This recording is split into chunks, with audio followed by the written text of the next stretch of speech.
Buen día, jóvenes. Estoy grabando este video el 21 de septiembre, día del estudiante. Felicitaciones para todos, más aún en estas circunstancias un tanto diferentes a las que hemos pasado siempre. Día de los enamorados, felicidades a los que les toque. Día del médico, un saludo a los queridos colegas, especialmente los que son docentes en la carrera, en la facultad. Y bueno, a Día de la Amistad, entonces creo que todos tenemos entrañables amigos. Muchas felicidades a todos ellos. Ya estamos cerca del cuarto examen parcial, es el próximo martes.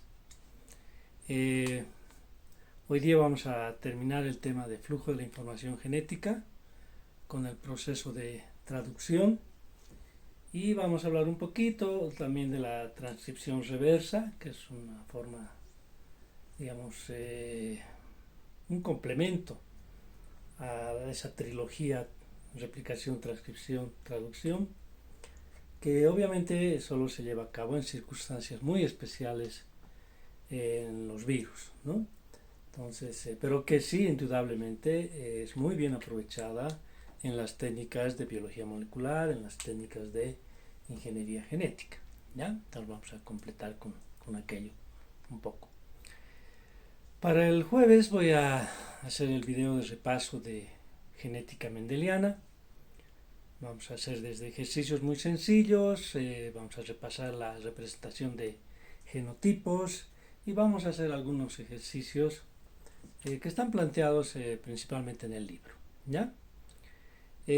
Para el viernes, o en su defecto para el lunes tal vez sea mejor, voy a preparar un video de repaso de flujo de la información genética, como ya les había dicho, basándonos en las tablas, gráficos, etcétera, que existen en el libro, para que ustedes tengan una idea más clara de qué es precisamente lo que van a revisar.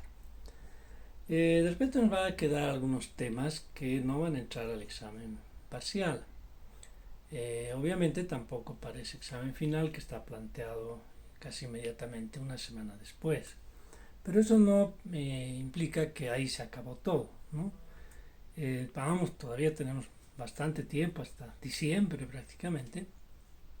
Obviamente nos vamos a dedicar más en lo posible a la parte de las prácticas, pero también voy a hacer algunos videos de lo que les había dicho, ¿no? Algo de, por ejemplo, ingeniería genética, ¿sí? De PCR, etcétera, que son temas que están muy en uso hoy en día y que es fundamental tener los conocimientos básicos, ¿ya? Entonces no nos despedimos el próximo martes o el subsiguiente en el examen final de teoría. Obviamente estamos hablando solo de teoría, porque normalmente el examen final se toma después que se han acabado las prácticas, hay un promedio, etcétera. Pero en las circunstancias que estamos pasando, pues eso no va a ser posible, ¿no? Pero sí podemos tomar el examen final teórico, ¿no? Que, bueno, pues será el examen final, ¿no? Hay un tema también de eximirse en el examen final. Voy a consultar con el director de carrera qué es lo que vamos a hacer en esta situación, entendiendo que no tenemos las prácticas, ¿no? No sé qué me dirá, ya les informaré oportunamente, ¿ya? Bueno, entonces vamos a empezar con el tema de traducción.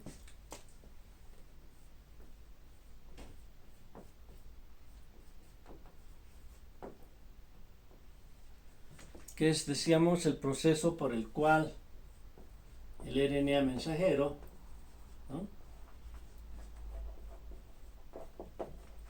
va a codificar la biosíntesis, ¿sí?, de proteínas. ¿Sí? ¿Por qué digo biosíntesis? Porque eso es posible hacerlo en laboratorio, ¿no? Es decir, así, igual que se puede replicar el DNA, ¿sí? Se puede producir proteínas incluso en un sintetizador químico, ¿ya? Claro, no es un proceso, digamos, demasiado fácil, ¿no? Pero es posible hacerlo, ¿ya? Entonces, en este caso hablamos de una biosíntesis, ¿no? Es decir, una síntesis in dentro de los seres vivos, ¿ya? Obviamente aquí hay un organelo, ¿no? Que todos los seres vivos los tenemos, los ribosomas, ¿ya? Recuerden, la bacteria, a comparación de la célula eucariota, prácticamente no contiene casi organelos, ¿no?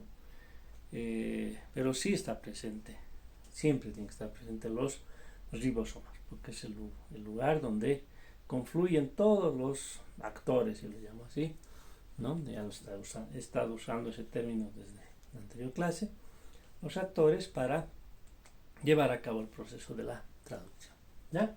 Entonces ahí tienen un papel físico, ¿no? Muy importante, los ribosomas, ¿ya?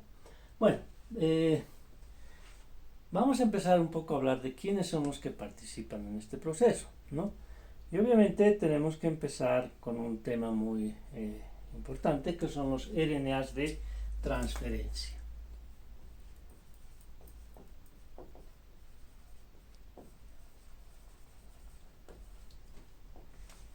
O abreviados así, o en inglés tRNA, ¿no? Normalmente más se usa esto, ¿no? tRNA, ¿ya? Los tRNAs, para que recordemos, ya habíamos hablado en el capítulo de estructura química, ¿sí? Son moléculas no muy grandes, ¿ya? Tienen una longitud, decíamos, entre 60 y 100 nucleótidos, ribonucleótidos, ¿no? Porque estamos hablando de RNA, ¿ya? Lo interesante es que dentro de esta molécula hay una altísima complementariedad interna, ¿no? Vale decir, regiones que se reconocen unas con otras, ya secuencias, digamos, complementarias en este extremo, con este extremo con este extremo, y así, ¿no? Hay una alta complementariedad interna, lo que provoca, ¿sí?, que esta molécula adquiera una forma, en este caso aún vamos a representarla bidimensional, ¿no? ¿Sí? De esa forma, ¿ya? Y aquí obviamente vemos los enlaces, bueno, los puentes de hidrógeno que se forman, ¿no?, por esa complementariedad interna. Este es el extremo 5' y este es el extremo 3', ¿ya? Cuando esta molécula se enlaza con el aminoácido correspondiente, pertinente, particular, específico, como quieran llamarle, ya se forma una molécula híbrida, ¿no es cierto? ¿Sí? ¿Ya? ¿Sí? En la cual, por un enlace verdadero, ¿sí?, está unido el aminoácido al extremo 3', ¿sí?, el extremo 5', 3', ¿ya? En particular tiene el extremo 3', que es un poco más largo, digamos, ¿no?, que el extremo 5', ¿sí? Este es el tRNA, ¿no? Acá está el aminoácido y esto se denomina aminoacil. Ay, perdón.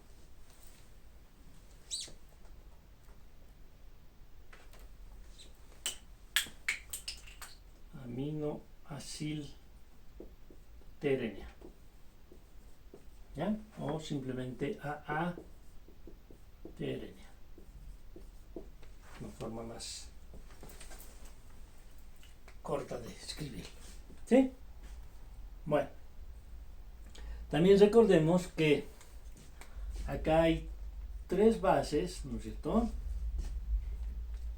muy sobresalientes en toda estructura, que son las bases, ¿sí?, que forman el anticodón,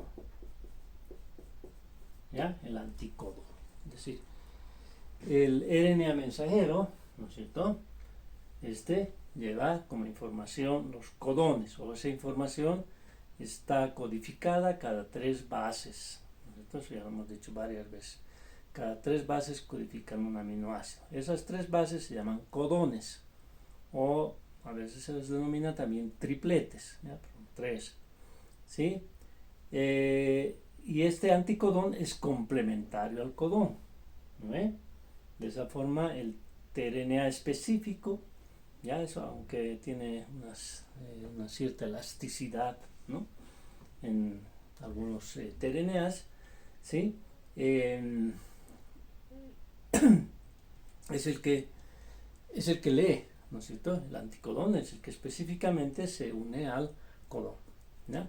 Y de esa manera, pues, obviamente, va a llevar al lugar que corresponde el aminoácido en cuestión, ¿ya? También lo dije, creo, en la parte de estructura. ¿Cómo es que este tRNA reconoce a su aminoácido específico? ¿Sí? Algún tiempo se pensaba, así como se habla acá, de un asa del anticodón, ¿no? Este loop, esta horquilla, se llama asa del anticodón. También hay otras, ¿no? Hay otras 2, ¿ya? Que inicialmente se pensaba que eran los responsables, ¿no? Esa estructura o esa secuencia en particular que puede existir acá, era la que reconocía al aminoácido para ligarlo, ¿no?, enlazarlo y poderlo transportar al ribosoma, ¿ya? Pero no, haciendo modificaciones en esta asa, etcétera, se ha visto que en realidad es todo el conjunto del tRNA el que reconoce con una muy alta especificidad, ¿no? Lo que indudablemente es muy sorprendente de cuál es la fineza que tienen las moléculas en reconocerse, ¿no? Porque decíamos, todos los tRNAs en forma bidimensional y también en la tridimensional, que no la puedo pintar, la vamos a ver en la clase de repaso, viendo el gráfico en el texto, son similares, no igualitos obviamente, ¿no?, pero son muy similares, ¿ya? Y los aminoácidos sabemos que tampoco son tan diferentes, ¿no? Todos tienen un carbono quiral, un grupo amino, un grupo carboxilo, un hidrógeno, y en realidad las pequeñas diferencias residen en el grupo R, ¿ya? Que puede ser alifático o aromático, pero no son grupos enormes, ¿no?, como para decir, pucha, forman una estructura espacial realmente diferente unos de otros. No, no es tanto así, ¿no? Pero así todo, ¿no?, la especificidad, es decir, eso que llamamos la forma de las moléculas, las posibles interacciones iónicas, las posibles interacciones hidrofílicas, hidrofóbicas, ¿no?, son las que garantizan que la unión prácticamente sea, o el reconocimiento en este caso, ¿no?, prácticamente sea perfecto, ¿ya? Entonces, de esa manera se asegura, ¿no?, que toda esa información, que el DNA se ha asegurado que sea fiel, que en el caso de la transcripción no es tan estricta, pero se entiende que si hubiese un error se podría en una siguiente copia subsanar ese error, etcétera, no vaya a ser pues tergiversada en esta última etapa, ¿no? Entonces, de esa manera, dado un codón con absoluta especificidad, se va a colocar el aminoácido correspondiente, ¿no? Entonces, eso en cuanto a los RNAs de transferencia, ¿sí? En cuanto al código genético, ese es otro actor importante, ¿no?, el código genético, ¿ya? En este caso, ¿sí?, ¿qué tenemos por código? El código es un lenguaje, ¿no? Por ejemplo, las palabras, ¿sí?, están formadas por letras, ¿no? Pero la sucesión de esas letras, el orden, etcétera, son las que determinan un cierto lenguaje, ¿ya? Por ejemplo, entre el inglés y el español usamos las mismas letras, ¿no? Pero obviamente el orden, ¿no?, y el grupo de palabras hacen un idioma, ¿ya? Entonces, eso entendemos por código, ¿sí? Y decíamos, una vez que se aseveró que realmente el DNA era la clave de la información genética, y como hoy sabemos también la clave del funcionamiento celular, pues se pusieron a pensar, ¿cómo es que 4 bases, ¿no ve?, ¿sí?, dos muy parecidas entre ellas, la adenina con la guanina y la citosina con la timina, unas púricas y pirimídicas correspondientemente, ¿no? Podrían abastecer la información para generar tantas variedades de proteínas que existen, ¿ya? Entonces, si el lenguaje fuese uno a uno, vale decir, una base, un aminoácido, ¿no? Una base, ¿no? Un aminoácido, pues solo se podrían codificar 4 aminoácidos, ¿no? Porque hay 4 bases, ¿sí? Ahora bien, si nosotros decimos, no, de a uno no alcanza, de a dos bases, ¿cuántas maneras hay de formar combinaciones entre 4 bases agrupadas de a dos, ¿no? Entonces, podríamos decir nosotros, ¿ya? 4 bases agrupadas de a 2, ¿sí? Son 16 combinaciones, ¿ya? Acá tal vez podríamos nosotros, para que todo sea igual, ¿no? Decir, a ver, 4 bases agrupadas de a 1, 4 combinaciones, ¿no?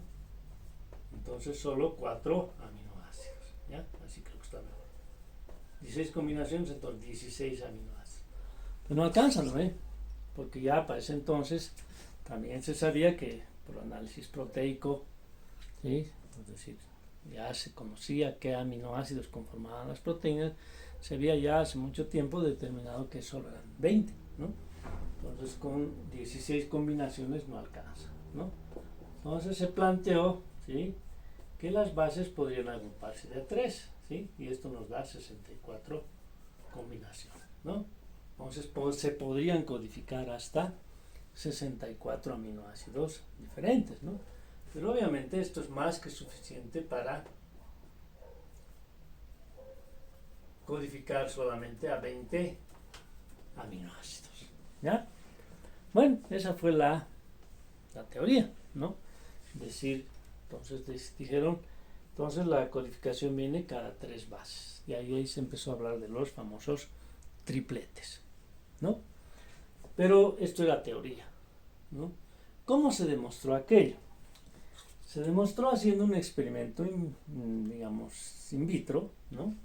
Donde se sintetizó un RNA, ¿sí? RNA, ¿ya? Digamos, de una cierta longitud, ¿sí?, de nucleótidos, y se dijo, a ver, vamos a ver si realmente es de a 3, ¿no? Como se plantea, ¿ya? Nos dijeron, a ver, por decir algo, ¿no? Supongamos que nosotros hacemos que se traduzca esto y obtenemos, por decir algo, ¿no? Digamos la leucina, con la metionina, con el triptófano, con la alanina, con la la glicina, y con por ejemplo, otra metionina. ¿Ya? Ahí. ¿Sí? Bueno, ahora sintetizaron el mismo RNA, ¿no? Pero le quitaron 1, ¿sí? Entonces menos 1. ¿Ya? Entonces, obviamente, esto se va a recorrer, ¿no? Vamos a hacer esto y esto, ¿sí? Ahora, recorriendo 1, vieron que ya no se codificaba la leucina, ¿no? Sino otro aminoácido, ¿ya? Otro, ¿no? Vamos a poner el otro 1, el otro 2, el otro 3, ¿no? El otro 4, ¿sí? Ahora, recorrieron otra vez, perdón, sintetizaron otra vez, ¿sí? Y sacaron 2, o sea, 1 menos, ¿no? Menos 1. Entonces ya se han perdido 2 nucleótidos, ¿sí? Entonces, interesantemente, igual, ¿no? Cuando empezaron a marcar de a 3, ¿sí?, vieron ya que no, ¿no? O sea, no era ni ni este, ¿sí? Vamos a llamar el X, el Y, el Z, el W, el M, etc., ¿no? Otro, ¿ya? Pero, interesantemente, cuando sacaron 3, ¿no es cierto? Cuando sacaron 3 aminoácidos, ¿ya? Menos 3, y menos otro, 1 otra vez, ¿no? Menos 1, menos 1, menos 1, ya tenemos 3 que se han eliminado, ¿ya? Y aquí tenemos la secuencia, y es obvio pensar, ¿no es cierto?, que se había vuelto a la misma secuencia excepto el primero, ¿no? Entonces tenemos 3, 3, 3, 3, etc., ¿no? Y se recuperaba la información inicial, pero no la leucina, ¿no? ¿Sí? Se recuperaba al aminoácido inicial, ¿sí? Vale decir, aquí ya aparecía la metionina, el triptófano, la alanina, etcétera, etcétera. ¿No? Entonces, conclusión, verdad, ¿no? La codificación, la información venía cada 3 aminoácidos. ¿Sí? Bueno, entonces, sabiendo esto, ¿no es cierto?, ahora sí vamos a pasar a ver el proceso de la traducción como un mecanismo, cómo se lleva a cabo aquello. ¿Ya? Voy a borrar la pizarra. Bueno, entonces ahora veremos las etapas de la traducción. ¿Ya? Aquí también conviene recordar, ¿no es cierto?, que los ribosomas son el sitio físico donde se lleva a cabo la traducción. Los ribosomas, ya lo hemos visto, creo que no una vez, sino 2 veces, están conformados por 2 subunidades. La subunidad pequeña y la subunidad grande, ¿ya? En este caso, la subunidad 30S, ¿no? Y la subunidad 50S, de lo que vamos a hablar, ¿ya? Entonces, ¿qué es lo que sucede? Fíjense, tenemos al RNA mensajero, ¿ya? ¿Sí? El RNA mensajero. ¿Se ve? Uy, creo que no. Bueno, voy a pintar un poquito más aquí. Ya. Ahora sí, ¿no? El RNA mensajero, ¿sí?, con su extremo 5' y obviamente su extremo 3'. ¿Ya? Entonces, el ribosoma, ¿sí?, es el que obviamente va a alcanzar al RNA mensajero, ¿sí? El RNA mensajero, en el caso de la bacteria, ¿sí?, ha sido producida en el citoplasma, ¿no es cierto?, directamente, ¿ya? Y es más, incluso, o sea, hay fotografías muy bonitas en las que se ve que cuando ya se está produciendo, ¿sí?, ya es posible que los ribosomas lo alcancen, ¿no?, y empiece la traducción, es decir, la transcripción y la traducción no es exactamente simultánea, ¿no?, pero se puede iniciar incluso cuando todavía se está dando el proceso de la transcripción, ¿ya? En cambio, en la célula eucariota, ¿no es cierto?, al tener núcleo, sabemos que el RNA mensajero se produce dentro del núcleo, ¿sí?, primeramente con exones e intrones, se eliminan los intrones, ¿no es cierto?, tenemos ya un RNA mensajero maduro que abandona el núcleo, ¿sí? Entonces, una vez que sale al citoplasma, ya es capturado por los ribosomas. Aquí también recordemos, ¿no?, que esos ribosomas tienen 2 opciones, digamos, ¿no?, dependiendo de la proteína que están sintetizando. Si la proteína es de destino membranoso, es decir, todo el sistema de retículos endoplásmicos, aparato de Golgi, etc., va a haber una secuencia líder, ¿no es cierto?, que indica factores de movilización, que el ribosoma que está leyendo al RNA mensajero se traslade hasta el retículo endoplásmico, que al ligarse el ribosoma se lo conoce como retículo endoplásmico rugoso, y ahí se termina de sintetizar, ¿no? Caso contrario, si no hay esa secuencia líder, pues el ribosoma termina de sintetizar la proteína en el citoplasma directamente, ¿ya?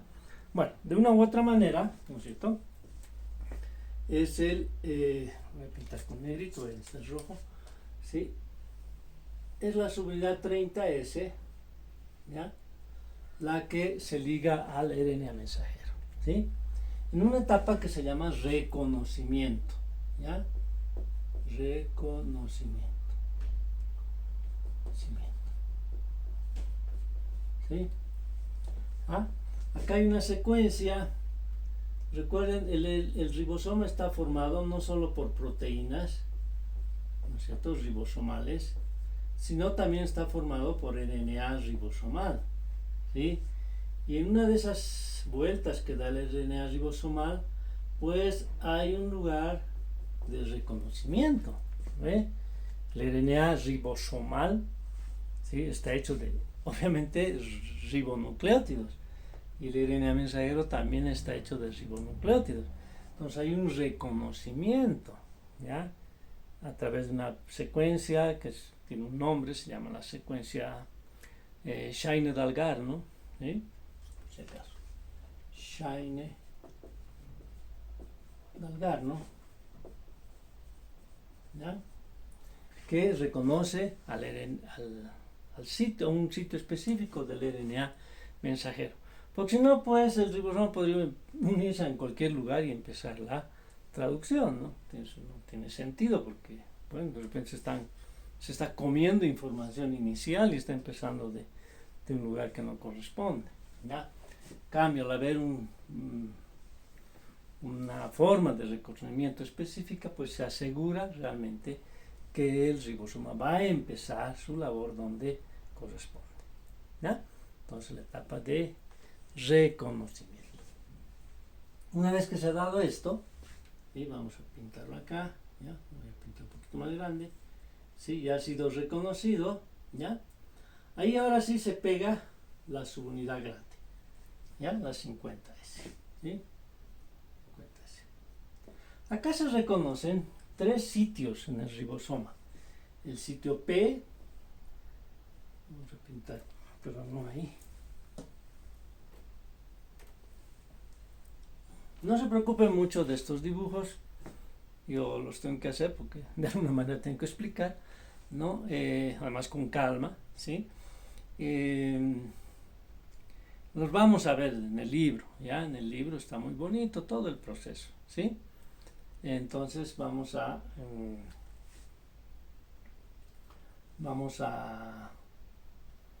ver con más detalle, ¿ya? El sitio P, el sitio A, ¿sí? Y el sitio E. El sitio E es un sitio por donde van a ir saliendo todos los actores, ¿sí?, que ya no les toque participar en el proceso, ¿ya? Entonces, P viene peptídico, ¿sí? Peptídico, ¿sí? A viene de aminoacídico y E viene de éxito, ¿no? De salida, ya no de éxito, ¿no? No es como la propaganda de inglés, no sé qué se llama, opening, ¿no? Éxito, no, es de salida, por ahí van a ir saliendo, decíamos, los que ya no participan en el proceso, ¿ya? P nos está diciendo que es un sitio donde tiene que haber péptidos, ¿no? A, obviamente, tiene que haber aminoácidos, ¿ya? Entonces ya se ha reconocido, y aquí ya hay un primer codón, ¿sí?, que es el AUG, ¿no? AUG, ¿ya? Es el AUG. Recuerden, el AUG es del RNA mensajero, ¿no? Esta es extremo 5', esta es 3', ¿sí? Ya, ahora sí, va a empezar este proceso con la entrada de un tRNA muy específico, ¿sí? El tRNA, ¿ya?, que está cargando a la metionina, ¿sí? Un ratito voy a traer mi libro para que veamos el código genético. Bueno, acá está el código genético en el texto, ¿ya?, que todos tienen, ¿sí? Vamos a aprovechar para hacer algunas aclaraciones sobre el código genético. En esta tablita están las 64 posibles combinaciones, ¿no? Obviamente incluyendo repeticiones, ¿ya? Es decir, adenina, adenina, adenina es una opción, adenina, adenina, citosina es otra opción, adenina, citosina, adenina es otra opción, y así sucesivamente, ¿ya? Entonces están las 64. La forma como se llevó a cabo la dilucidación de este código genético sí fue merecedora de también un premio Nobel. Fue un trabajo de casi 8 años. El poder, con la tecnología de entonces, donde no había sintetizadores automáticos, ni secuenciadores, ni muchas cosas de las que se puede disponer hoy día, pues fue un trabajo muy, muy, muy arduo, ¿sí? Poder sintetizar RNAs, ¿no? No decir al azar, pero no pudiendo especificar exactamente la secuencia, ¿ya? Sino solamente por probabilidades de combinación, y ir analizando también probabilísticamente los aminoácidos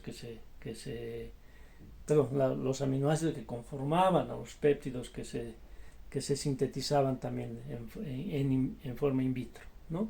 Entonces, por comparación, por un análisis estadístico, probabilístico, etcétera, muy profundo, ¿sí? Se llegó a dilucidar este código genético, ¿no? Fíjense, a veces como un trabajo de 8 años, ¿no? Merecedor de un premio Nobel, ¿no? Pueda hoy en día pues resumirse en una tablita de media página, ¿no? Pero esa es la verdad de este trabajo, ¿ya? Esta tabla tiene algunas particularidades, ¿no? Vale decir, de las 64 combinaciones, evidentemente solo 61 codifican aminoácidos, ¿ya? Y 3 no codifican y dan lugar a los llamados codones de terminación, o también llamados codones stop, o de parada, o de alto, ¿sí? Depende, estamos hablando en inglés o estamos hablando en español, ¿ya? Entonces hay 3 que no codifican. Ahora, de esos 61, uno podría decir, a ver, 61 entre 20, a cada aminoácido le tocan 3 codones, ¿no? Debería ser una forma muy lógica de pensar, pero no es así. Hay una distribución, digamos, muy particular, ¿no? A veces hasta uno podría decir hasta medio inexplicable, ¿no? ¿Por qué? Porque hay aminoácidos que están codificados por simplemente un codón, como el de la metionina, ¿ya? Hay otros que tienen 2, 3, 4, 6, etc. ¿Ya? Y además tampoco hay una relación estricta, ¿no? Entre aminoácidos más abundantes y menos abundantes, ¿no?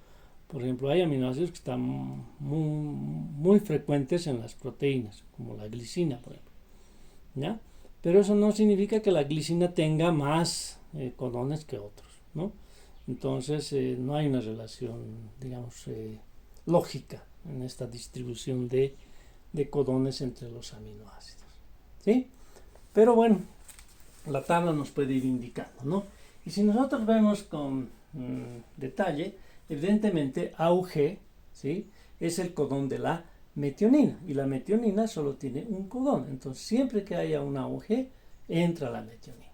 Es más, todas las proteínas en su biosíntesis en el ribosoma empiezan con el AUG, ¿ya? Es decir, con la metionina. Ahora bien, hay que aclarar que eso no significa que todas las proteínas ya aisladas en funcionamiento, en su estructura, etcétera, final, ¿no? Empiecen con la metionina. No. Sabemos que las proteínas son un proceso también de maduración, ¿no? En el aparato de Golgi, ¿sí? Donde se recortan por los extremos, por el medio, se metilan, etcétera, etcétera, ¿ya? Y en eso pueden sufrir algún recorte, ¿no? Que elimine a la metionina, ¿sí? Evidentemente, ¿sí? Hay ciertas proteínas que empiezan con metionina, pero eso es luego ya de que han sido recortadas, pues le tocó a la metionina, ¿no? Salirse el primer aminoácido y ahí está, ¿ya? Bueno, entonces el AUG, el primer codón que entra es el de la metionina. Voy a cambiar de lentes para poder ver la tabla. Ahora sí veo la tabla. ¿Sí? Bueno, supongamos que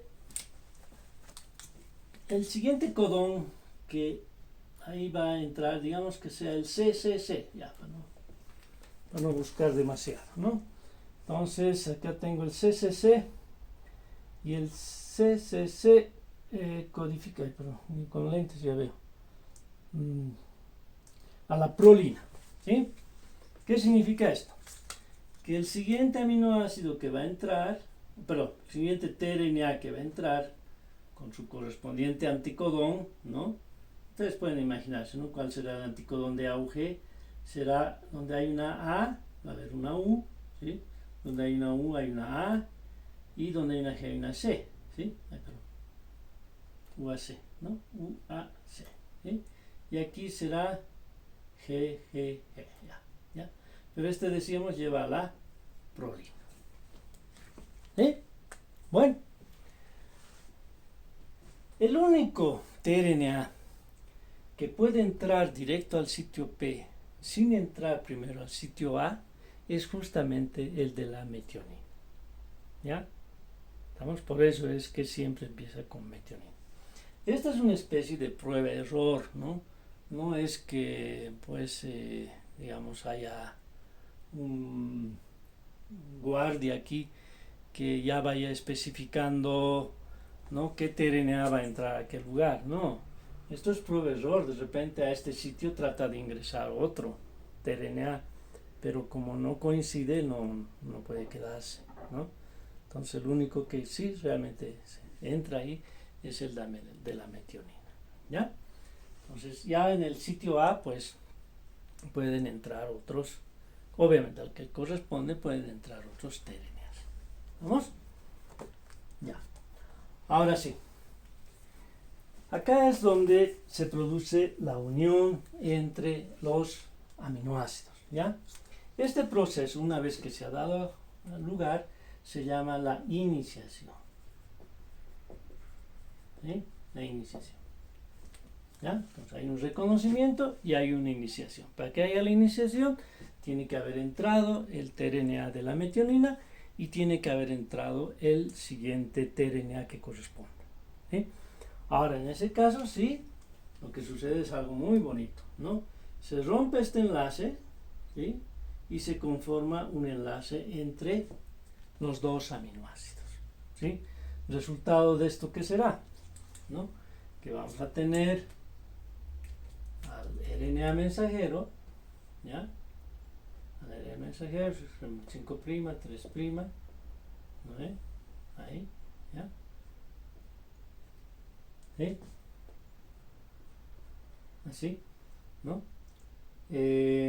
Aquí estaba el AUG, ¿ya? Aquí estaba el CCC, aquí tenemos al, bueno, está en rojo, ¿no? Aquí tenemos al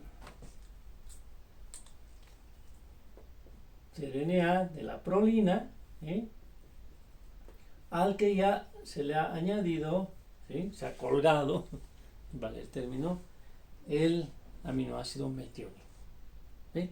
Entonces aquí ya tenemos un péptido, ¿sí? Ya no es un aminoácido, es un resto, o son restos de aminoácidos, ¿sí? Ahora, ¿qué va a pasar? Va a pasar que, ¿no es cierto?, esto se va a recorrer, vale decir, vamos a tener al RNA, ¿sí?, siempre extremo 5', 3', ¿ya? Esto ha recorrido, vale decir, ahora tenemos CCC aquí, y aquí podemos decir, por ejemplo, A, ¿ya? A. Acá, ¿ve?, está la prolina, y aquí está la metionina, ¿sí? Y ahora sí, ¿no?, le va a corresponder entrar al aminoácido en cuestión, ¿sí?, o al tRNA en cuestión, ¿no?, que en este caso AAA lleva, ¿dónde está pues el AA?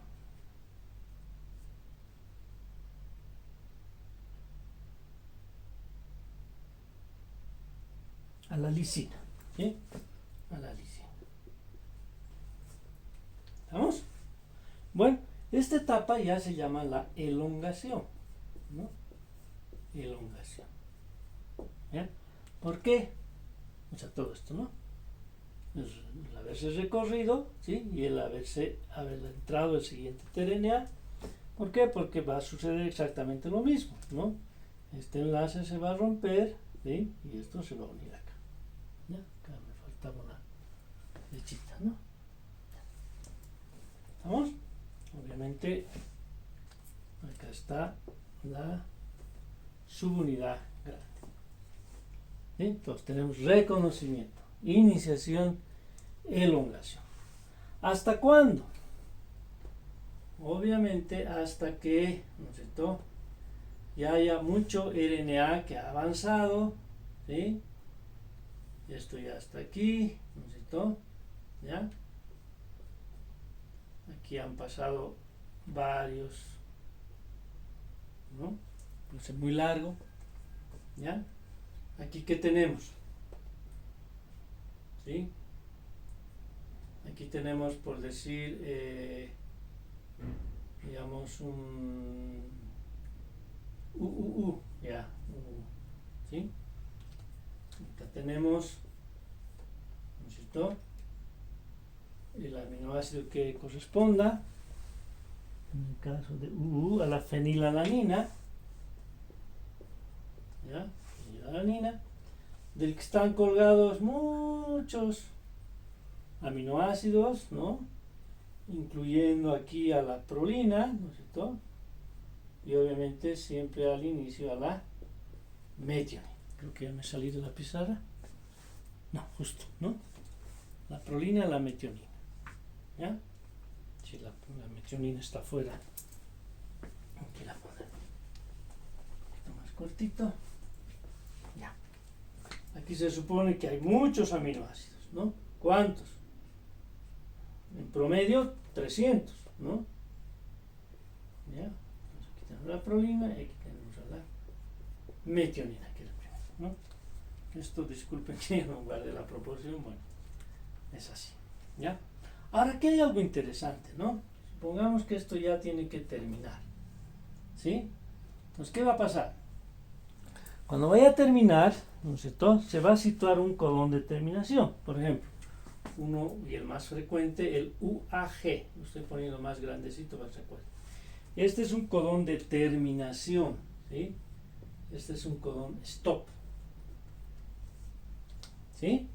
Entonces, ¿qué va a suceder? No hay un tRNA, veamos un poquito la cámara, perdón, ahí. No hay un tRNA, ¿sí?, que encaje, ¿no?, que lleve un anticodón que encaje con el UAG, ¿ya? Entonces, esto se va a detener, ¿no es cierto? Se va a detener, ¿sí? Y esto se va a desestabilizar, ¿vale? Si pasa un tiempo, no pasa nada y todo se desestabiliza, ¿sí?, y todo se desarma. Es decir, la proteína que se está construyendo se libera, ¿no es cierto?, el RNA se libera, la subunidad grande se sale y la subunidad pequeña también se libera, ¿ya? Entonces eso se llama terminación. Entonces, la etapa de terminación, la E de elongación, la E de iniciación y la de reconocimiento. ¿Sí? Son las 4 etapas que conllevan la síntesis de proteínas. ¿Sí? Bueno, aquí en este sitio E del que nos hemos olvidado mencionar, ¿no es cierto?, ¿ya?, pues van saliendo normalmente estos tRNAs, ¿no es cierto?, que se han soltado, es decir, han dejado su aminoácido, ¿no? Entonces vuelven a llamarse tRNAs, ¿no?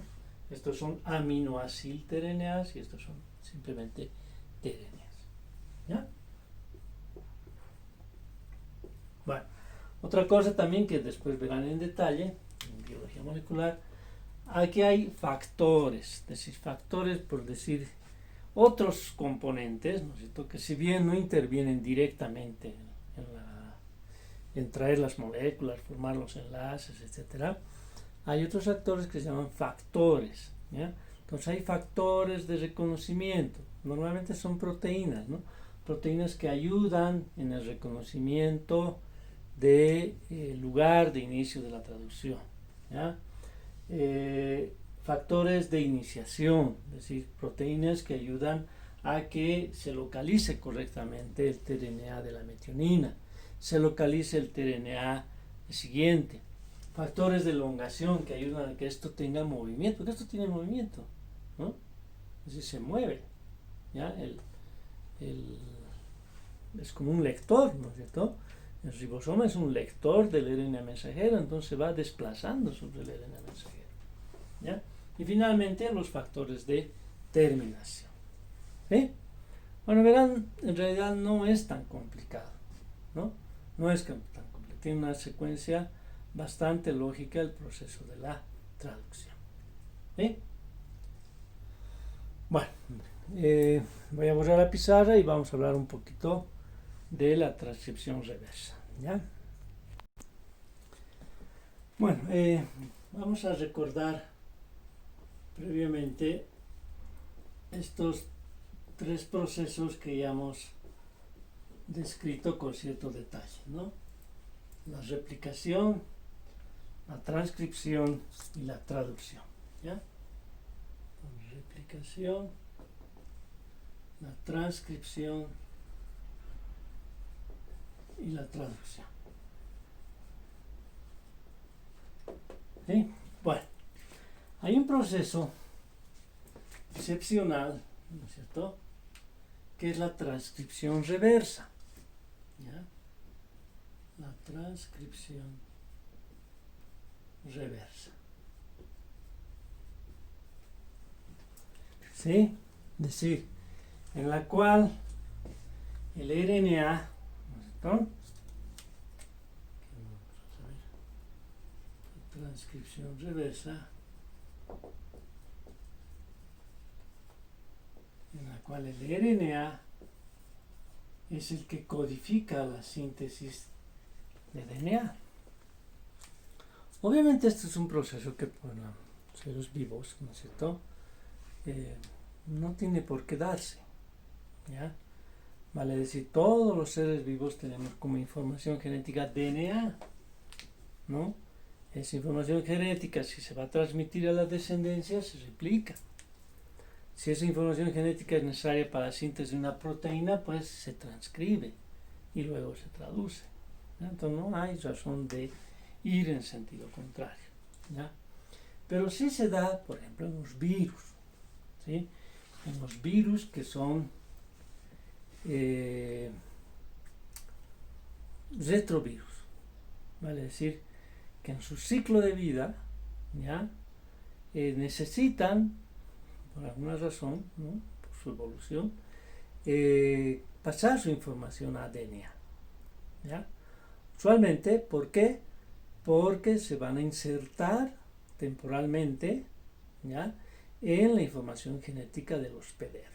¿Se acuerdan? Cuando hablábamos de virus, decíamos, hay virus DNA, que obviamente esos cumplen a cabalidad esto, ¿no? Es decir, DNA, RNA, proteína, ¿ya? Hay una sola clase que se llama el hepatnavirus, que es un virus muy raro, ¿ya?, que siendo DNA,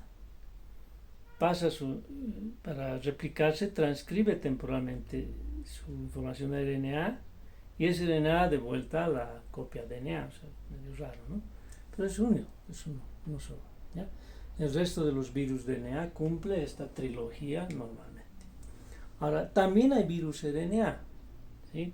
Pero esos virus RNA producen RNA como material genético directo, sin hacer el puente de DNA transitorio, ¿ya? En cambio, los retrovirus, ¿sí?, acuérdense, los retrovirus, de los cuales,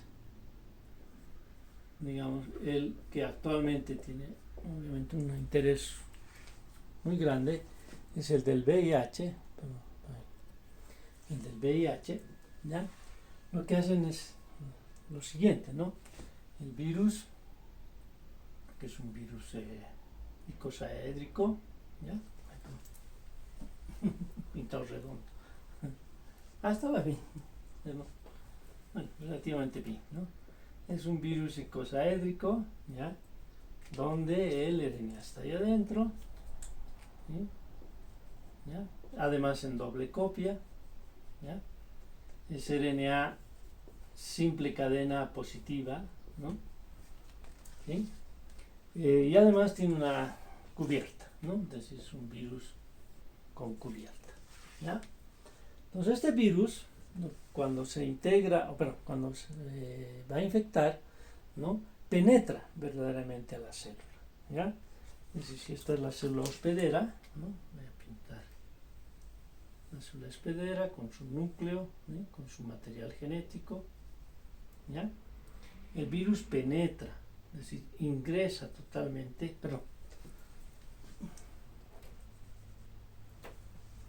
cuando se acerca a la célula, ¿sí?, se acerca así, ¿no? ¿Ya? Cuando ingresa, normalmente pierde su cubierta, ¿ya? Entonces pierde la capa externa, ¿ya? Pero penetra la cápside, ¿no? Ahora se descapsida, es decir, pierde su cápside y queda el RNA, ¿sí? Este es RNA, ¿ya? Ahora este RNA lo que hace es una copia de DNA, ¿sí? Este RNA produce una copia, pero en DNA. ¿Sí? Acá, ¿no? Ahí. Y ahí es donde interviene este fenómeno de la transcripción reversa, ¿ya? La transcripción reversa, ¿sí?, que obviamente es llevado a cabo por esa enzima, ¿no?, la transcriptasa reversa, ¿ya?, o simplemente abreviada TR, ¿ya? Aquí voy a arreglar para que se lea, perdón.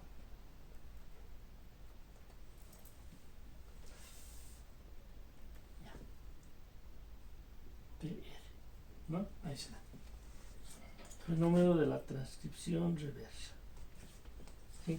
Y ahora sí, una vez que se ha producido el DNA, ¿no?, esta célula, donde está el material genético normal, pues se va a tener integrado ahí a la información genética del virus, ¿sí?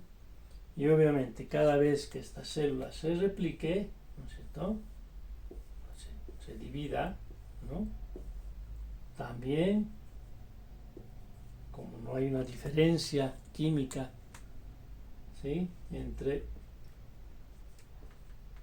el DNA del hospedero y el DNA del virus, pues el virus también se va a ir copiando, ¿ya?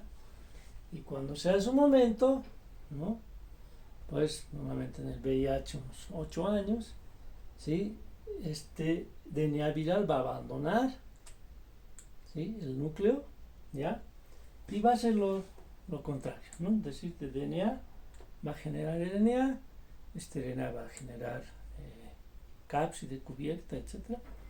Y vamos a tener el virus completo, ¿ya?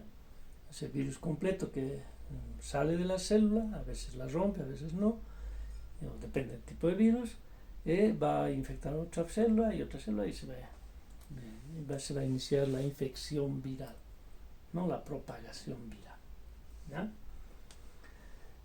Solo para aclarar, el coronavirus también es un virus RNA, pero no es retrovirus, ¿sí? El coronavirus, RNA, RNA, RNA, RNA, continúa, ¿ya? Estamos hablando de los retrovirus, los que hacen uso de la transcriptasa reversa, que como nuestras células no lo tienen, el virus debe portar, es decir, aquí adentro, ¿sí?, está la enzima transcriptasa reversa, ellos la llevan, ¿sí? ¿Por qué? Porque el hospedero no la tiene, ¿no? Entonces, si no la llevara, pues no se podría dar este proceso, ¿ya? Ahora, no todo es malas noticias, ¿no es cierto? Esta transcriptasa reversa, es una herramienta súper útil en la ingeniería genética, ¿ya? Es más, hoy en día cuando se quiere, hay técnicas obviamente novedosas, ¿no? Pero lo usual ha sido que si yo quiero aislar un gen eucariota, una planta, un animal, introducirlo en una bacteria para que la bacteria produzca la proteína animal o la proteína vegetal, pues aislar el DNA de la célula animal o la célula vegetal no me sirve, porque ese DNA tiene intrones, ¿no? Y la bacteria no sabe procesar esos intrones, y no sabe eliminarlos y quedarse con los exones y poder producir la proteína en cuestión, ¿ya? Entonces no me sirve, ¿sí? Entonces lo que usualmente se ha hecho, aunque ahora hay otros caminos también, no, es aislar el RNA mensajero en cuestión, ¿ya? Por ejemplo, en el caso del que vamos a dar un ejemplo más adelante en un video que voy a grabar, caso de la producción de insulina, ¿no? No se aisló el gen de la insulina, se aisló de las células pancreáticas, ¿sí?, el gen del RNA mensajero de la insulina, ¿sí? RNA mensajero, ¿ya? En este caso, por ejemplo, estamos hablando de la insulina, ¿no? ¿Por qué? Porque el gen, para que ustedes se ubiquen, ¿no?, el gen de la insulina, ¿ya?, o sea, el DNA, ¿no?, tiene interrupciones que se llaman los intrones, ¿no es cierto? Entonces, si esto es puesto en una bacteria y leído entero, se va a leer intrones más y no va a funcionar. En cambio, el RNA mensajero de la insulina ya solo contiene los exones, ¿sí? ¿Ya? Que me olvidó marcar los exones, ¿no? Exones, ¿sí? ¿Ya? Entonces los intrones aquí, cuando se procesó, ya fueron eliminados. Ahora sí, ¿no?, como hay esta enzima, ¿no es cierto?, se puede obtener el DNA, ¿sí? Entonces aquí actúa esa enzima tan interesante, ¿no?, la transcriptasa reversa, ¿ya? ¿Y qué me produce? DNA. Pero ustedes dirán, esta es una sola hebra, entonces ¿cómo hace dos? ¿No? Esta transcriptasa reversa es tan especializada que hace esto, ¿no? ¿Ya? Copia, ¿no? Hasta aquí, ¿ya? Copia, se da la vuelta, ¿no? Digamos que ha copiado, ahí está, tal vez sería mejor. Sí, no, se entiende, ¿no? Va a ir copiando, ¿sí? Va a ir copiando, ¿ya? Copia, se da la vuelta y ya no copia lo de arriba, ¿no?, sino copia sobre el rojo. ¿Se dan cuenta? ¿Ya?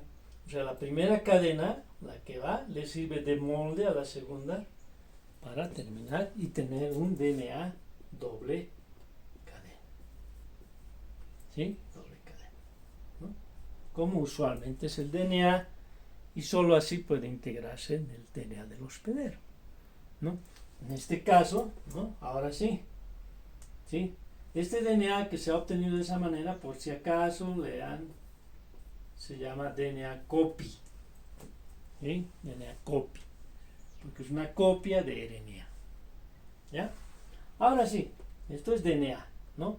Entonces ahora sí, por técnicas de ingeniería genética que vamos a hablar, ¿sí?, se puede introducir una bacteria y esa bacteria va a producir el producto, ¿no?, va a producir la insulina, ¿sí? Entonces, ese es el proceso de transcripción reversa, normalmente en virus, que son retrovirus, y in vitro, en laboratorio, nos sirve para poder clonar, ¿no?, para poder insertar genes de un organismo en otro organismo, ¿no? Bueno, ahí vamos a quedar.